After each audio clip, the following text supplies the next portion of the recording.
Assalamualaikum warahmatullahi wabarakatuh. Waalaikumsalam warahmatullahi wabarakatuh.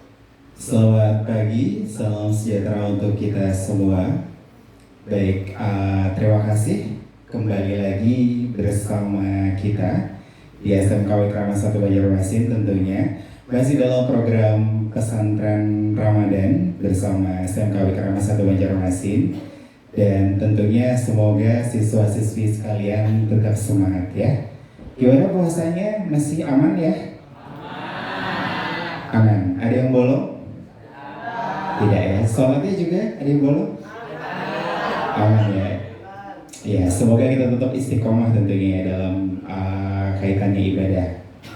Baik, siswa-siswi yang dirahmati oleh Allah, pada hari ini ya sesi di hari Rabu, Kamis ya, di hari Kamis saya agak lupa hari ya. Ya, jadi alhamdulillah kita kembali bertemu tentunya dalam program pesantren Ramadan SMK Wikrama 1 Banjarmasin. Ya, nanti kalau saya bilang program pesantren Ramadan, dijawab alhamdulillah luar biasa, Allahu Akbar ya. Baik, boleh kita coba program pesantren Ramadan. Alhamdulillah luar biasa, Allahu Akbar ya. Seperti suasana di pagi hari ini, semoga banyak berkah untuk kita semua. Baik, telah hadir bersama kita di sini. Saya perkenalkan dulu ya Ustadz ya. Nah, ada peribahasa mengatakan bahwa tak kenal maka tak sayang ya, begitu ya. Makanya kita memperkenalkan terlebih dahulu narasumber kita pada kesempatan kali ini. Telah hadir bersama kita Ustadz Rahmat Fauzan Ashari LC-MA ya. Beliau selain aktif sebagai narasumber berbagai macam kajian Islam tentunya, juga aktif mengajar Ustadz ya di Ponpes Intan Ilmu, betul ya. Baik, nah nanti hari ini spesial materinya terkait dengan fikih sholat ya. Bagaimana sholat kita, apakah rukunnya sudah sesuai gitu, dalilnya seperti apa, kemudian apakah tata caranya sudah sesuai, kemudian juga bagaimana hikmah atau esensi dari sholat itu sendiri. Baik, tidak berpanjang lebar lagi, kepada Ustadz, tafadhol. Boleh sama dia. Bismillahirrahmanirrahim. Assalamualaikum warahmatullahi wabarakatuh. Waalaikumsalam warahmatullahi wabarakatuh.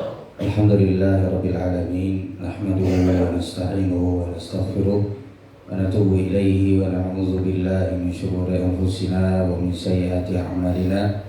May yahdihillahu fala mudilla lahu wa may yudlil fala hadiya lahu.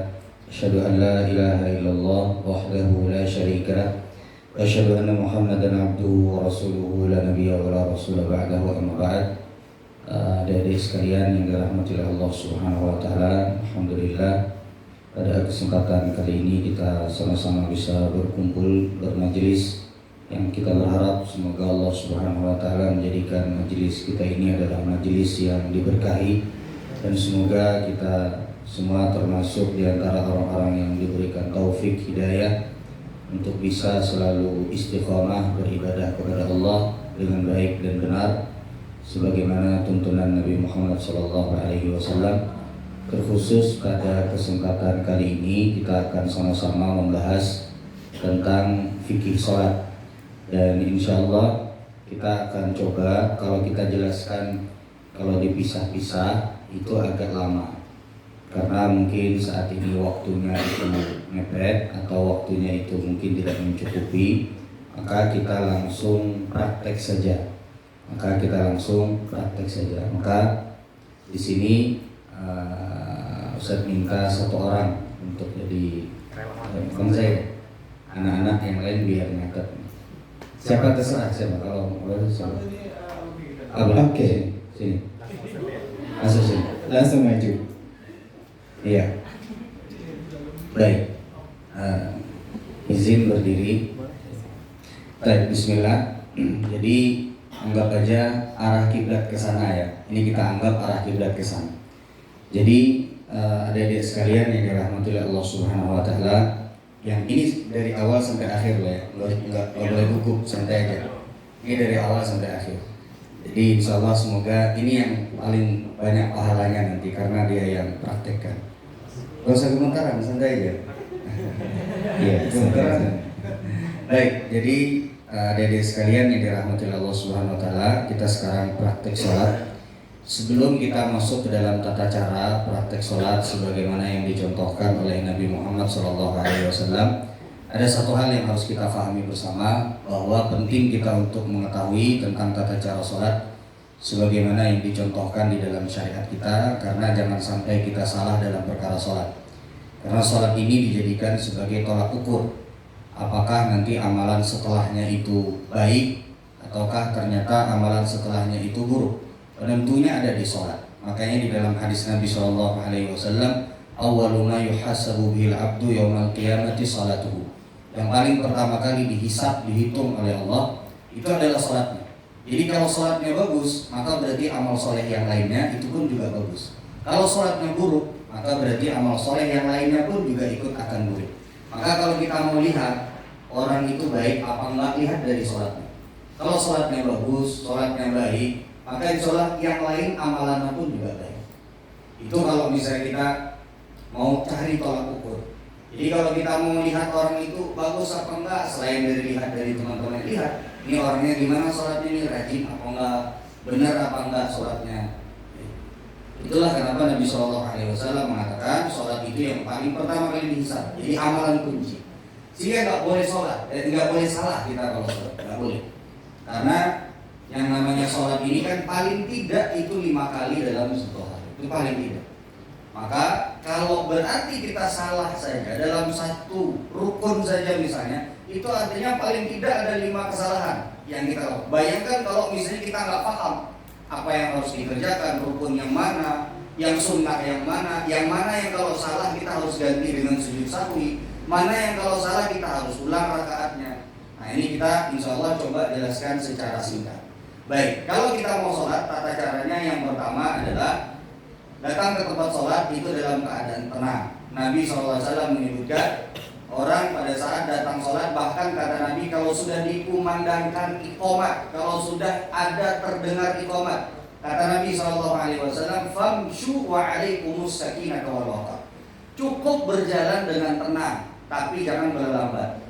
Tapi kita usahakan untuk pada saat datang ke masjid itu dalam keadaan hati, pikiran, kemudian juga fisik itu tenang. Karena kalau kita lari-lari, itu nanti kan pada saat masuk dalam sholat kita nggak khusyuk, kita nggak bisa untuk nafasnya aja itu udah terpongah-pongah gitu loh. Orang-orang bilang tuh nafas itu udah nggak karu-karuan. Makanya Nabi suruh kalau kita datang ke sholat itu jalannya nyantai. Makanya kalau kita mau lihat antara orang yang punya ilmu sama enggak, lihat dari bagaimana dia datang ke tempat sholat. Kalau dia datangnya pada saat iqomat kemudian dia lari, berarti ilmunya masih kurang. Nah karena harusnya kan datang dari Nabi meskipun kita udah dengar iqomat, itu kita datangnya dalam keadaan tetap tenang, tetap artinya itu supaya jangan sampai pada saat datang ke sholat kemudian kita tidak tenang. Baik, yang pertama yang harus kita perhatikan bersama pada saat kita sholat adalah berdiri. Ingat, sholat itu bagi yang mampu harus dilakukan secara berdiri. Apa tadi? Sholat itu kalau bagi yang mampu, terkhusus sholat fardu. Bagi yang mampu dia nggak boleh duduk kalau untuk sholat fardu. Jadi pada saat kita sholat, rukun pertama yang harus kita perhatikan bahkan sejak sebelum kita sholat itu diantaranya adalah berdiri. Jadi kita berdiri, perhatikan posisi berdirinya. Perhatikan posisi berdirinya. Yang paling afdal, paling bagus posisi berdiri sholat itu adalah kaki itu sejajar dengan bahu. Perhatikan, kaki sejajar dengan bahu. Kemudian ininya nggak terlalu ngangkat, jadi dihadapkan ke depan. Jadi kembalinya ke depan. Oke. Nah, jadi kurang lebih begini posisinya, badan, bahu sejajar dengan kaki. Baik. Kemudian yang pertama kali kita lakukan sebelum kita masuk ke dalam sholat itu adalah berniat. Jadi kita harus tahu kita ini sholatnya mau sholat apa, meskipun di dalam hati. kita harus tahu sholatnya ini sholat apa.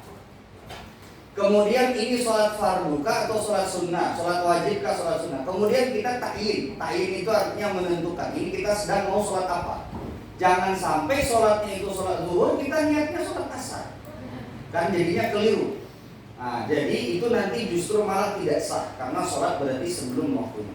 Baik, jadi ditentukan niatnya apa, kemudian sholatnya sholat apa, kemudian kita tentukan dalam hati, kemudian yang paling afdal, yang paling bagus adalah pada saat kita bertakbiratul ihram itu sambil di dalam hati kita berniat.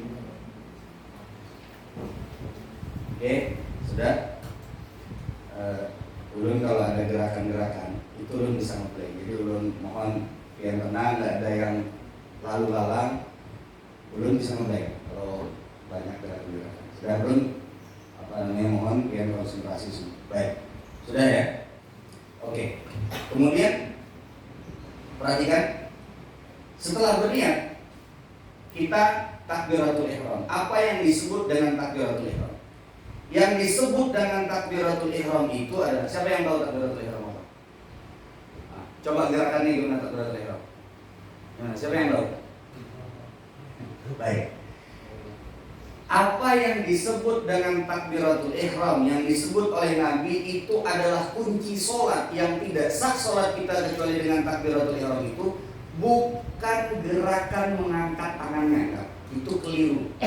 Yang benar adalah ucapan Allahu Akbar-nya. Itu yang disebut dengan takbiratul ihram. Jadi kalau kita cuma ngangkat tangan tapi nggak ngucapin Allahu Akbar, berarti sholat kita kehilangan satu rukun. Dalam mazhab Imam Syafi'i, kehilangan rukun takbiratul ihram itu membuat seluruh sholat kita dari awal sampai akhir nggak sah. Nggak bisa diganti sama sujud sahwi, nggak bisa. Baik, bisa dimengerti? Jadi yang disebut dengan takbiratul ihram itu adalah ucapan apa? Allahu Akbar. Baik, sekarang kita praktek. Sambil ngangkat tangan. Ngangkat tangannya itu cuma sampai pada porsi sunnah saja. Tapi yang rukun itu adalah ucapan Allahu Akbar-nya. Dan ucapan Allahu Akbar nggak bisa diganti dengan yang lain, bahkan yang semakna. Misalnya Allahu Akbar artinya apa? Allah Maha Besar. Ada yang semisal dengannya seperti Allahu A'zam. A'zam artinya Allah Maha Agung, Maha Besar. Bisa nggak diganti? Nggak bisa. Pokoknya kalau takbiratul ihram harus Allahu Akbar. Boleh nggak kalau diterjemahkan? Nggak boleh. Pokoknya harus pakai bahasa Arab dengan ucapan Allahu Akbar. Kalau nggak gitu, nggak sah sholat kita. Ini disepakati oleh seluruh para ulama. Baik. Sekarang kita mulai takbiratul ihram. Allahu Akbar. Angkat tangan. Baik. Sekarang Ulun atau Anak mau tanya, atau Ustaz mau tanya. Sampai mana ngangkat tangannya? Sampai mana? Dada, telinga, atau kepala, atau sampai atas kepala, atau sampai bawah? Sampai mana? Baik. Ada 3 hadis Nabi SAW yang menjelaskan tentang posisi kita mengangkat tangan pada saat takbiratul ihram. Hadis yang pertama dan ketiga-tiganya hadis sahih. Artinya ketiga-tiganya boleh kita lakukan. Yang pertama adalah sampai dada.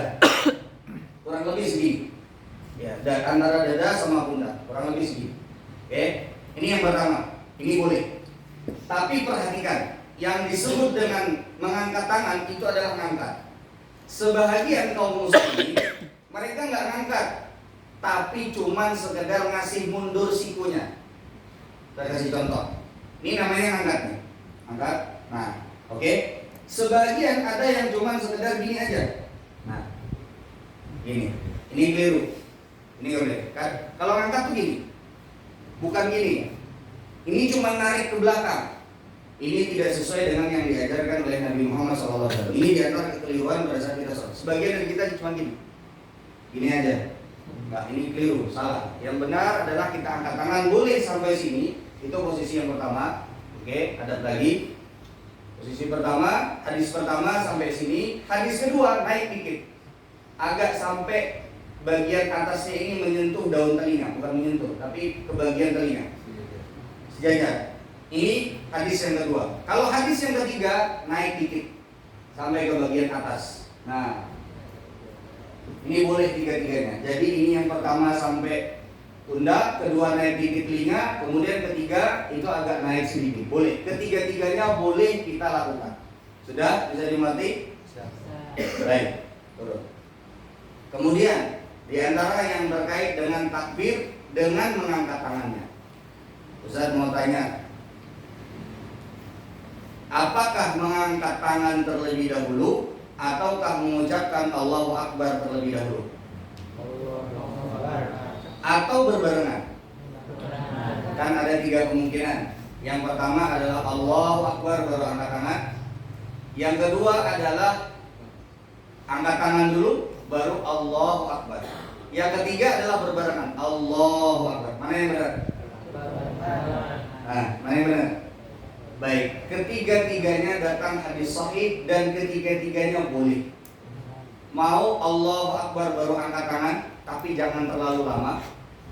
Atau angkat tangan dulu baru Allahu Akbar, boleh. Ada hadis sahih yang juga menjelaskan Nabi SAW bertakbir terlebih dahulu baru angkat tangan.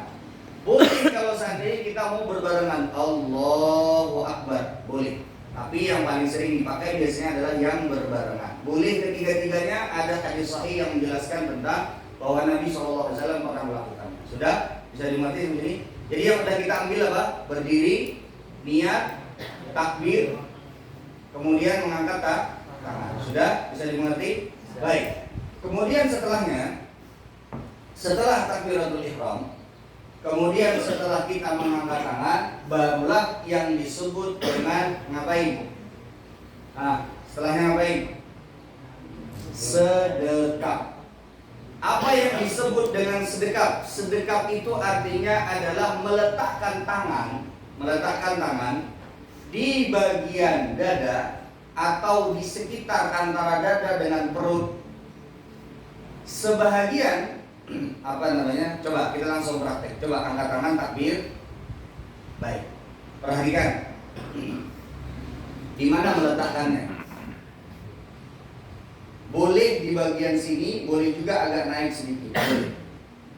Ya, menurut sebahagian para ulama seperti mazhab Imam Ahmad bin Hanbal itu di sekitaran bawah perut. Makanya kalau adik-adik lihat mungkin di video misalnya kalau lihat di Imam Masjidil Haram itu biasa mereka, karena mereka mazhabnya mazhab Imam Ahmad bin Hanbal, itu biasanya sedekapnya di sini.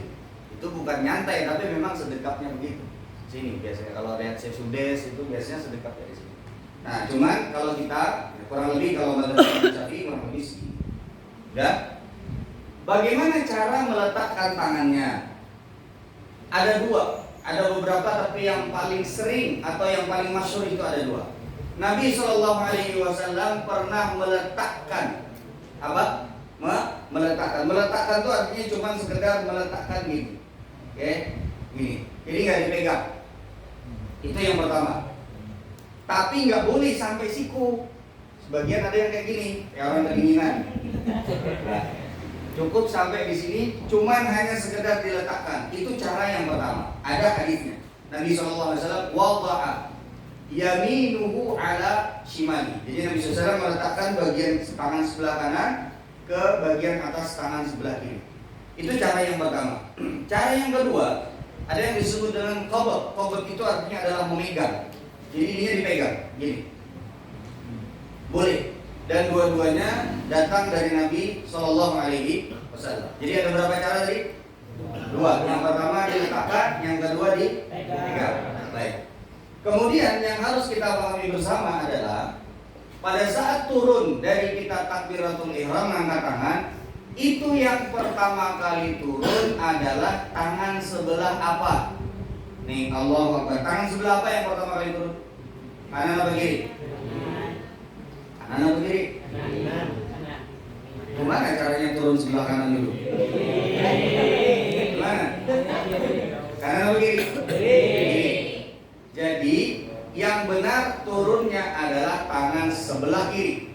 Tidak perlu dipaksakan untuk Ustaz, kan yang paling bagus itu, yang paling duluan itu selalu kanan. Ini memang posisinya harusnya kiri yang turun lebih dulu, karena memang kiri di bagian bawah. Jadi tidak perlu dipaksakan. Ada sebagian yang memaksakan. Pokoknya harus kanan Ustaz yang turun. Gimana caranya? Akhirnya muncullah Gerakan seperti ini. Allahu Akbar, kanan turun duluan, nanti baru diputar. Nah, kan ada kalau ada lihat itu asalnya dari mana? Karena mereka memaksakan pengen turun yang kanan duluan, sementara Nabi nyontohkan yang kiri turun duluan. Pokoknya yang paling bagus yang kanan duluan. Iya betul. Kalau pakai sendal ya, yang kanan duluan. Masuk masjid iya kanan duluan. Tapi ini memang posisinya kiri yang turun duluan karena posisi kiri di bagian mana? Bawah. Jadi nggak perlu Allah kanan pokoknya dulu. Nah, ini nggak perlu ya. Baik, sudah. Kemudian setelah bersedekap, ingat-ingat posisinya berdiri, ya. Kemudian perhatikan, ini juga harus kita perhatikan bersama. Pada saat kita takbir, kan kita ngangkat tangan, maka posisi dari jemarinya itu sedang, tidak dilebarkan seperti ini, tidak juga dirapatkan seperti ini. Jadi sedang saja. Ada rongga-rongga tetap, ya kan? Nah, jadi tidak direnggangkan begini, nah, atau tidak dirapatkan sangat rapat sekali. Nah. Baik, sudah. Jadi ada tetap sela-selanya pada saat kita angkat tangan, pada saat kita bertakbir. Sudah? Baik, kemudian lanjut bersedekap. Nah, habis bersedekap ngapain? Ayo, yang sholat tiap hari Baca apa? apa? Membaca apa? Ikhtiar. Membaca doa iftitah. Baik, doa iftitah itu termasuk di antara doa yang paling banyak riwayatnya dari Nabi SAW, di atas 12 riwayat. Jadi boleh ini wajjahtu wajhiya lilladzi fataras samawati wal ardh Allahumma ba'id baini wa baina khataaya. Boleh juga yang termasuk paling pendek subhanakallahumma wa bihamdika wa tabarakasmuka wa ta'ala jadduka wa la ilaha ghairuk. Dan sebagai wa la ilaha ghairuk. Boleh. Dua-dua semuanya boleh. Yang penting hadisnya sahih, boleh pakai doa iftitah. Gimana kalau ketinggalan doa iftitah? Apakah harus mengulang sholatnya ataukah apakah harus ditawi? Enggak, karena doa iftitah itu hanya sampai pada derajat sunnah. Sudah? Habis doa iftitah ngapain? Jangan sampai salah. Ngapain? Sebelum Al-Fatihah ngapain? Baca isti'adzah terlebih dahulu. Apa yang dimaksud dengan isti'adzah? Membaca a'udzubillahi minasyaitonir rajim itu dulu.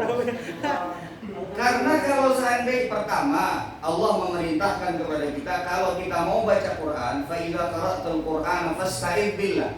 Kalau kalian membaca Al-Qur'an, maka beristiadzahlah, minta perlindungan kepada Allah.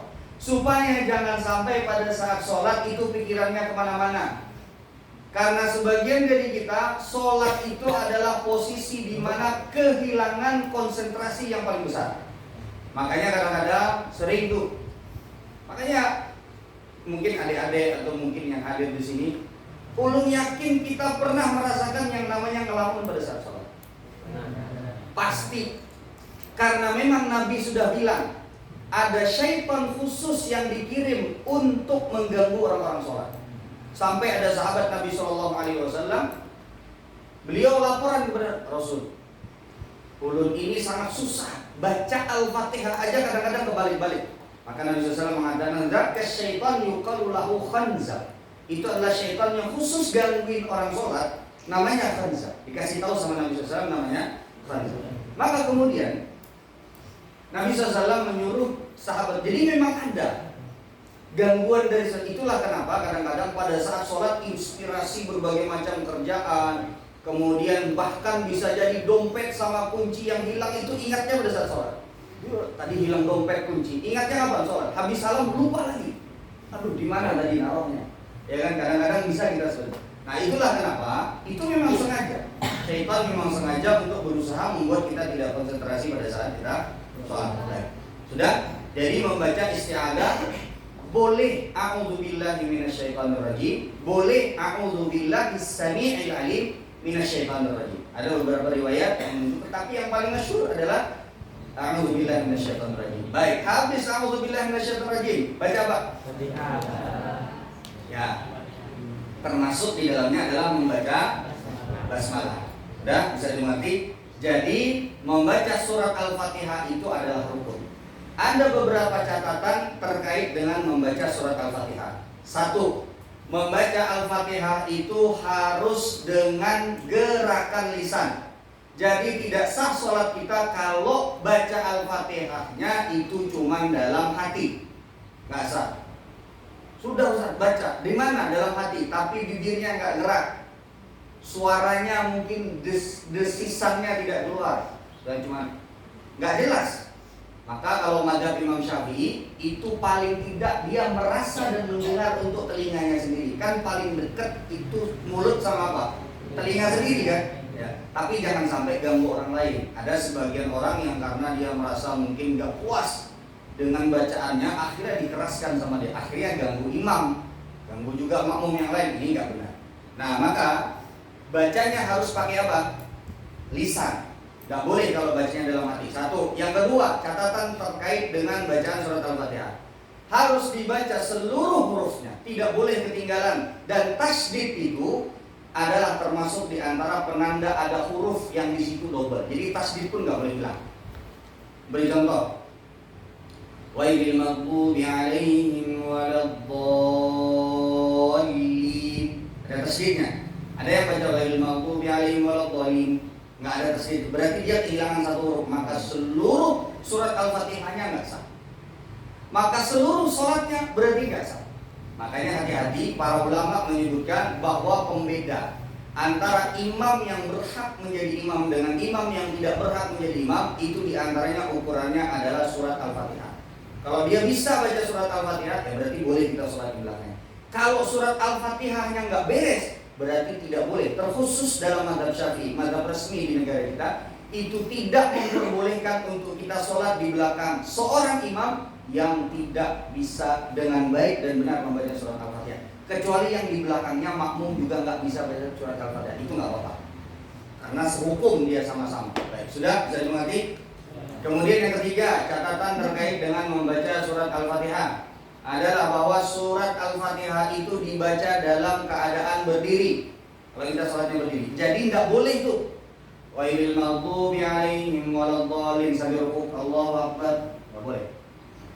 Jadi harus dalam keadaan berdiri, nggak bisa pada saat kita mulai turun rukuk, nggak bisa. Baik, sudah.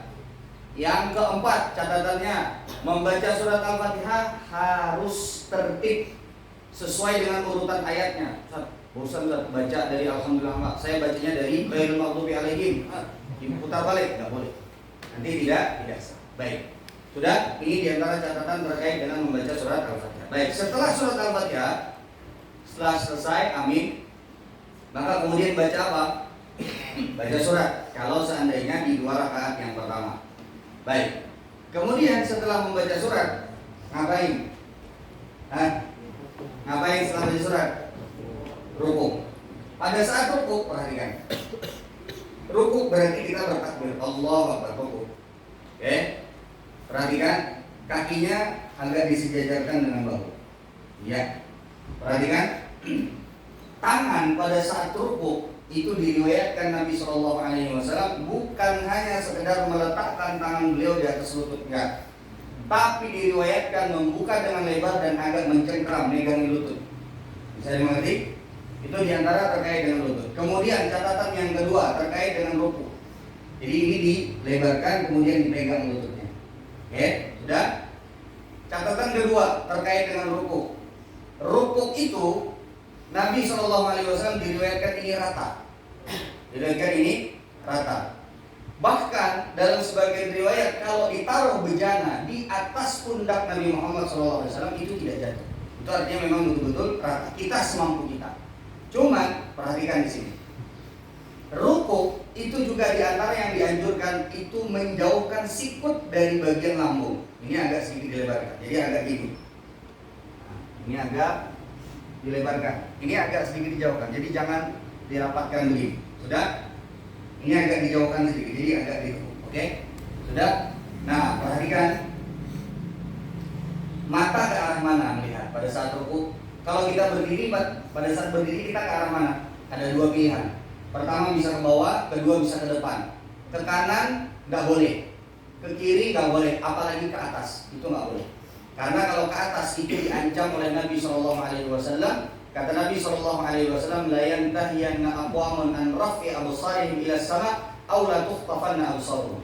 Hendaklah mereka berhenti dari mengangkat pandangan mereka pada saat sholat ke atas, atau Allah akan cabut penglihatan mereka. Nah, itu hadis yang sahih. Baik, kemudian pada saat rukuk pandangan mata mana? Ke bawah. Kemana? Ke bawah, lurus ke bawah. Lurus ke Bawah. Baik. Coba kita lihat. Coba pandangannya ke tempat sujud di mana? Ini kan ke tempat sujud. Kalau pandangannya ke tempat sujud, ini pasti akan ada tumpukan. Maka para ulama menyebutkan salah satu posisi di mana kita tidak memandang ke tempat sujud itulah rukuk. Jadi pandangannya kemana? Ke arah kaki. Coba ke arah kaki. Nah, kalau ke arah kaki ini kepalanya jadi lurus. Paham dari sini? Jadi ke arah kaki ini nanti jadi lurus. Oke? Ini rukuk. Setelah rukuk, perhatikan di dalam rukuk tidak boleh membaca Al-Quran. Begitu pula di dalam sujud tidak boleh membaca Al-Quran. Setelah rukuk, bangkit. Sami'allahu liman hamidah. Ini disebut dengan i'tidal. Ini disebut dengan apa? Capek. Ada yang mau kerjakan nggak? Boleh, aman ya. Ini sampai akhir soalnya. Ya.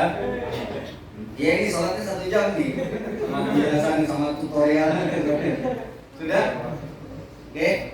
Sudah sigar belum?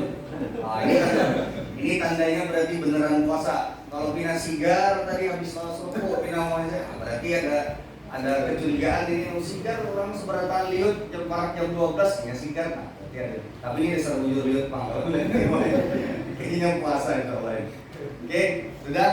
Habis itu sampai tidak Sami'allahu liman hamidah. Sama takbirnya seperti tadi juga.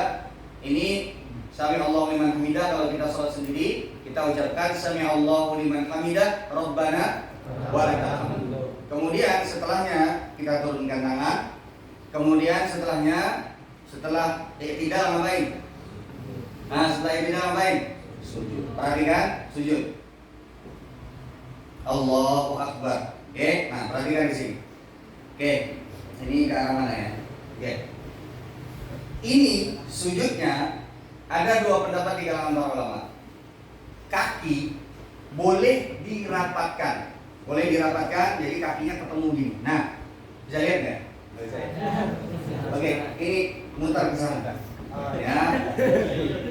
Nah, kakinya gini. Oke, ini pertama. Yang kedua, boleh kalau sebagaimana kita berdiri pada posisi awal. Boleh. Bahkan ini adalah pendapat mayoritas para ulama. Cuman kalau kita mau dirapatkan juga tidak apa-apa. Boleh. Oke, sudah? Paham di sini? Oke, sekarang balik. Perhatikan, perhatikan, yang benar ini seperti jari jemari siapa namanya? Hafizi. Nah, jari jemarinya itu menghadap ke kiblat. Jadi yang dikenakan dari bagian kaki itu adalah pangkal kakinya, persis seperti ini. Jadi jari jemarinya menghadap ke kiblat, ditekuk. Ini menasab urat pengalipang sedikit. Cuman yang jelas, kalau kita bisa, ini adalah posisi yang terbaik. Jadi jari jemarinya ditekuk, ini pangkal kakinya yang kena, kemudian setelah itu bagian depannya jari jemarinya menghadap ke kiblat semua. Oke, paham seperti ini? Baik. Lanjut. Yang berikutnya adalah harusnya sujud itu balik ke sana. Nah, kawasan sujud sendiri. Arah sana. Oke. Ganti kan? Kemana? Supaya paling banyak pahalanya. Ya, sujud. Perhatikan. Yang paling bagus sujud itu adalah Nabi SAW mengajarkan kepada kita ini agak sedikit dijauhkan. Jadi agak mundur, ya mundur. Jadi tidak terlalu menumpuk sampai ke bagian dalam dada. Ini agak diundur. Perhatikan. Kemudian hukum asalnya terkhusus menurut pendapat mayoritas para ulama, untuk laki-laki ini agak dijauhkan, kan?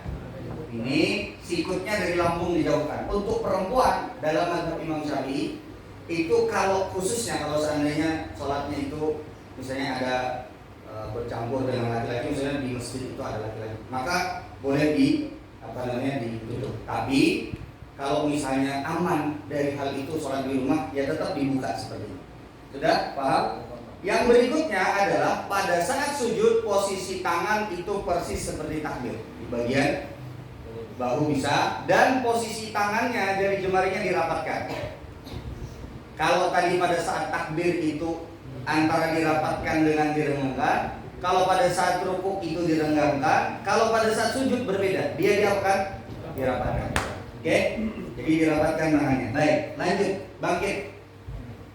Allahu Akbar. Nah, ini duduk antara dua sujud. Duduk antara dua sujud boleh duduk seperti ini. Yang terlarang dari Nabi SAW itu adalah disebut dengan uqbatus syaitan. Jadi bisa nggak duduk, pantatnya diketengahin, kakinya dilebarin dua-dua sebelah kanan sebelah kiri. Nah, ini termasuk diantara duduk yang terlarang. Atau kakinya dua didirikan, kemudian pantatnya masuk ke tengah. Itu termasuk kayak biasa orang kalau olahraga itu pemanasan, stretching biasanya kan gitu. Ini termasuk diantara yang nggak boleh. Oke, duduk normal. Ya, ya. Oke. Kemudian setelahnya ini duduk antara dua sujud, membaca apa? Boleh Rabbil Firli itu paling pendek. Jadi kalau Ustaz ngajarin, biasanya kalau anak-anak muda itu sukanya yang pendek-pendek aja. Oke, kita kasih yang paling pendek. Rukuk tadi bacanya apa? Paling pendek apa? Subhanallah Rabbil Azim. Pendek. Sujud bacanya apa? Subhanallah Rabbil Azim. Udah sah sholatnya kalau udah begitu. Pendek aja. Yang penting kalau bisa itu diulangi lebih dari satu kali. Bisa diulangi lebih dari satu kali. Oke. Kemudian bangkit. Kemudian sujud dulu. Sujud sama seperti tadi. Kemudian baru bangkit. Bangkit. Perhatikan. Boleh pada saat naik itu bertumpu dengan tangan, boleh juga hanya bertumpu dengan lutut. Tadi yang dicontohkan adalah bertumpu dengan lutut. Boleh hanya sekedar bertumpu dengan tangan. Coba perhatikan. Lagi, bangkit dari sujud. Nah, bangkit. Nah, ini bertumpu dengan tangan. Boleh. Ini cara yang pertama. Cara yang kedua, pakai lutut kayak yang pertama tadi. Ya, nggak pakai tangan, tapi pakai lutut. Oke. Nah, sudah bisa dimengerti? Sudah. Boleh pakai tangan, boleh pakai lutut. Baik. Sekarang kita mau misalnya ke rakaat yang kedua. Yang dilakukan tadi sama sebagaimana yang kita jelaskan di awal. Sekarang kita lanjut ke rakaat yang kedua, mulai dari rukuk. Ayo rukuk dulu. Takbir. Takbir, Allahu Akbar, rukuk. Oke. Kemudian bangkit. Sami Allah liman hamidah, angkat. Kemudian baru turun sujud. Perhatikan. Pada saat turun sujud sama seperti bangkit tadi. Boleh turunnya tangan duluan, boleh turunnya lutut duluan, boleh. Yang nggak boleh adalah kalau turunnya kepala duluan. Bisa muncul kepala rasanya. Gimana caranya turun kepala duluan? Gak bisa. Boleh tangan, boleh lutut dulu, boleh dua-duanya boleh. Sebagaimana disebutkan oleh Ibnu Qayyim al-Jauziyah rahimahullahu taala. Baik, lanjut. Sujud. Sujud. Oke, ambil posisi sujud 2 kali. Bangkit. Oke, duduk antara dua sujud, sujud lagi. Baik, bangkit. Kemudian tasyahud. Nah, tasyahud ini tasyahud yang pertama.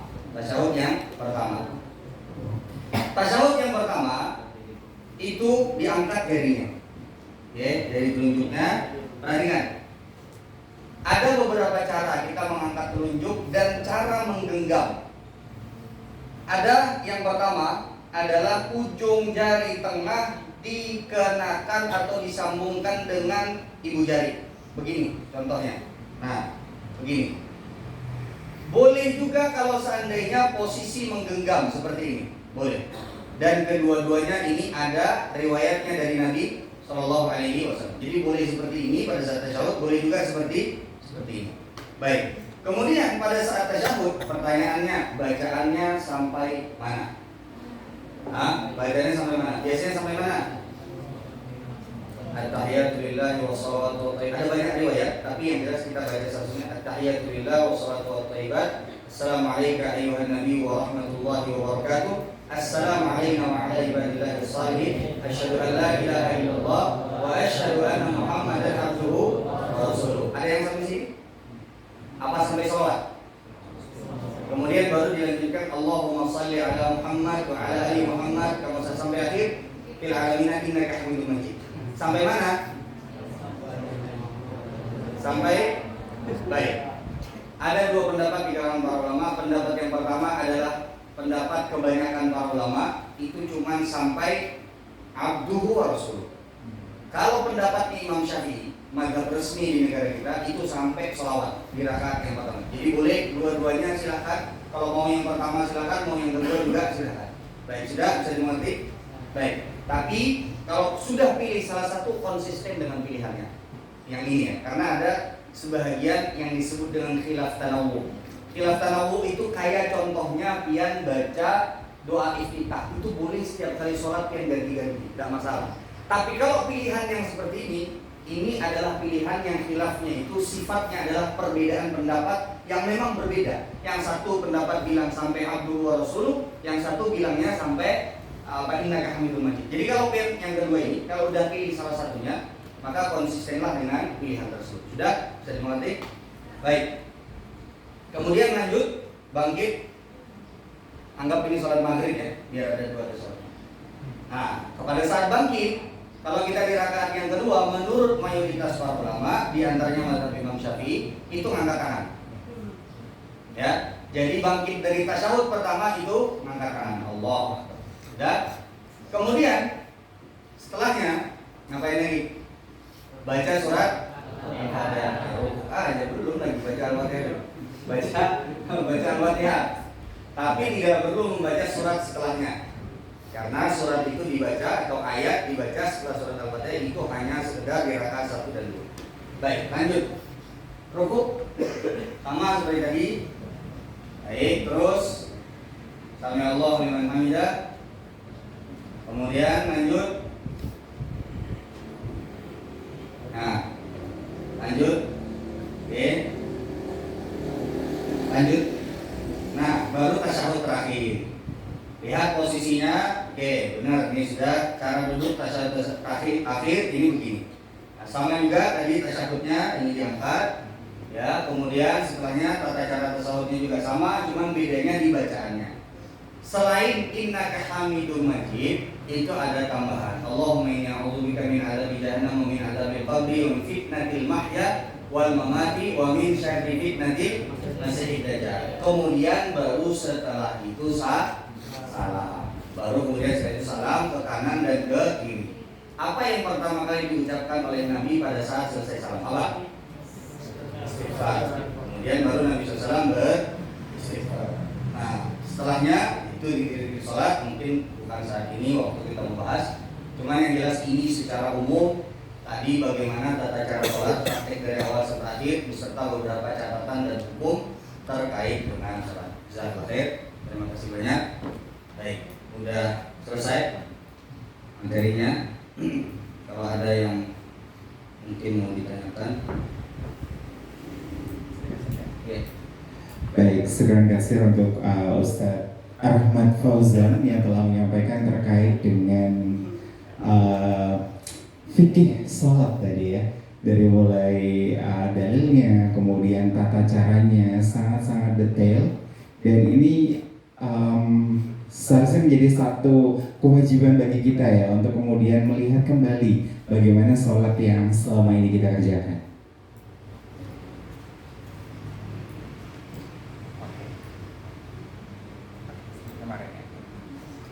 Baik, untuk selanjutnya kita sesi tanya jawab Ustadz ya. Jadi ini Ustadz yang kemudian memberikan pertanyaan kepada 3 ikhwan dan 3 akhwat. Jadi yang kita mulai dari 3 ikhwan dulu Ustadz. Boleh satu pertanyaan dulu, nanti kita tunjuk siswanya. Saya yang nanya. Iya, begitu sih. Pertanyaannya dulu apa angkat tangannya dulu? Pertanyaan dulu biasanya. Cukup jadinya. Sudah siap ya? Ini untuk siapa nih? Ikhwan ya? Ikhwan dulu. Baik. Pertanyaannya sebutkan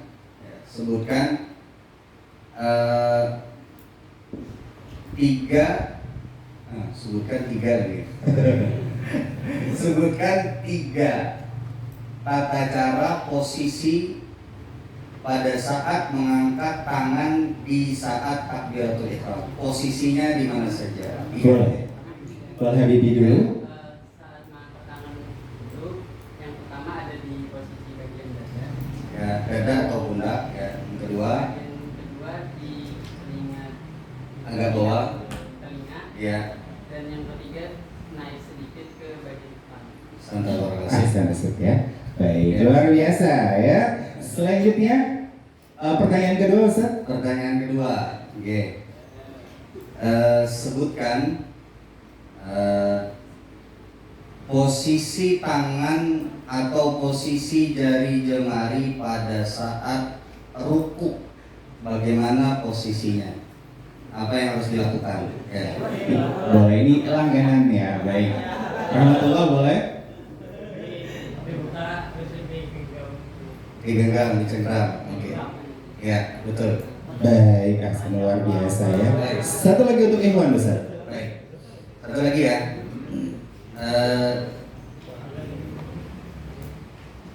Sebutkan doa rukuk. Doa rukuk. Langganan lagi ya. Arya ya. Oh.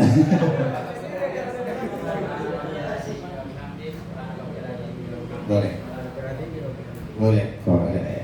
Luar biasa ya Ustaz ya. Ya. Sekarang yang ahwat Ustaz, 3 orang. Buat perempuan ya. Iya betul. Bersiap-siap. Baik. Buat perempuan, bagaimana posisi siku perempuan menurut penjelasan yang tadi Ustaz berikan pada saat sujud? Boleh dijawab, boleh angkat tangan. Bisa kalau perempuannya agak malu-malu gitu ya. Posisi ya tadi ya. Dari tadi Ustaz posisi terus ya. Iya. Karena dari awal sampai akhir itu kan kita gerakan. Betul. Boleh angkat tangannya? Ya posisi situ. Boleh angkat tangan? Enggak apa-apa kan menjawab pertanyaan. Boleh angkat tangan? Pertanyaannya bagaimana posisi atau letak siku pada saat sholat bagi seorang perempuan dalam posisi sujud? Oke. Boleh dijawab? Ya, Tasya. Posisinya tertutup Ustaz gimana tuh?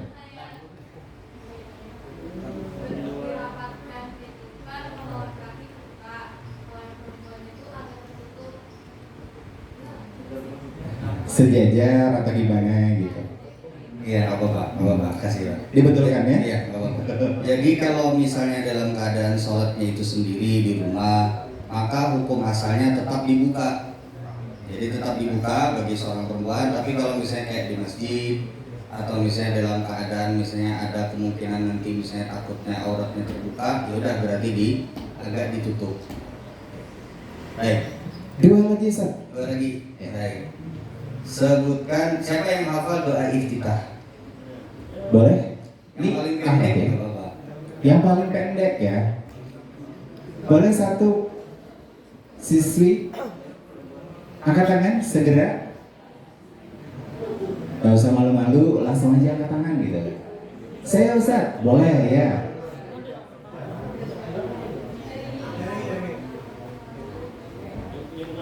Boleh pakai mikrofon ya, Ustaz ya. Gitu.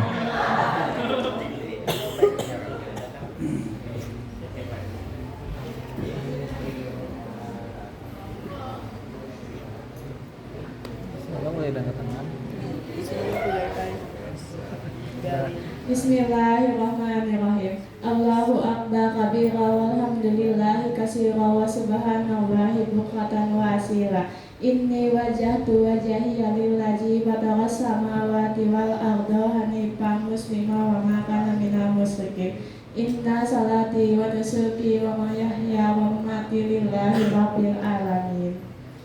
Ya, betul. Baik. Kelihatan ini sering dibaca pada saat sholat. Baik, yang terakhir. Baik, sekarang sebutkan salah satu catatan terkait dengan hukum-hukum seputar membaca surat Al-Fatihah sebagaimana yang tadi kita sebutkan. Baik, catatan seputar hukum-hukum terkait dengan baca Al-Fatihah. Ya. Satu aja. Silakan dijawab. Oh, boleh.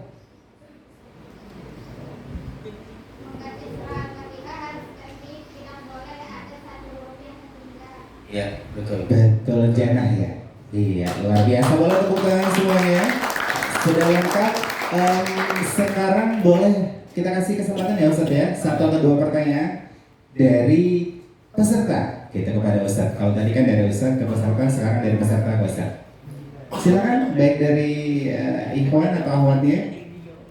Boleh Habibie? Boleh. Mohon maaf, belum izin bertanya. Misalnya kan sholat, tapi suratnya dipanjang-panjang gitu. Oke. Surat apa yang dipanjangkan? Kalau surat diperlambat gitu misalnya dengan cara memanjangkan suratnya.